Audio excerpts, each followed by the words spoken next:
Assalamualaikum kak. Niaga goreng pisang ke kak? Saya belum makan kak sebab saya belum gaji. Kalau saya ambil dulu, minggu depan saya bayar. Tak payah, ambil je. Boleh ke kak? Tak apa ke? Boleh. Oh, tak apa ke? Laksa, ambil laksa makan. Kenyang sikit. Ambil goreng pisang sikit, ambil laksa sikit. Tak apa ke kak? Tak apa. La ilaha illallah. Siapa pula? Rezeki. Kongsi-kongsi.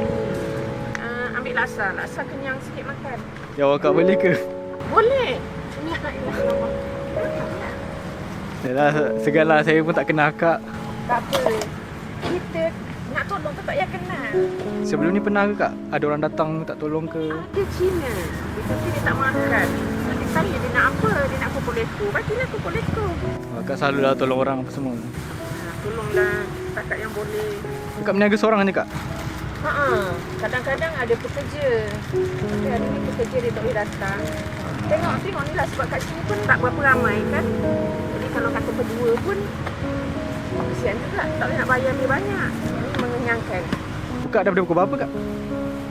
Buka pukul 10.30. Tengoklah pukul 10, 10.30. Sampai pukul? Sampai pukul 6. Pukul 6 tu dia sini dah sunyi. Baik kak, terima kasih kak. Sama. Ya kak, sebab ni akak dah tolong saya. Saya ada sikit lah nak bagi kak. Kak tak apa kak? Ni ada 50 untuk akak. La ilaha illallah. Tak, ni ada untuk akak. La ilaha illallah. Tak apa. Sebab memang dah kata tak makan kan jadi saya bagi je lah. Tak apa, ni ada orang infak untuk akak lah 50. Ya Allah, terima kasih banyak. Sama kak. Lepas tu ni ada lagi 100. Kalau boleh nanti kalau siapa-siapa dah datang ke nak beli ke, akak bagi je lah dia. Saya belilah. Berapa yang boleh dapat 100 lah. Boleh. Boleh kak?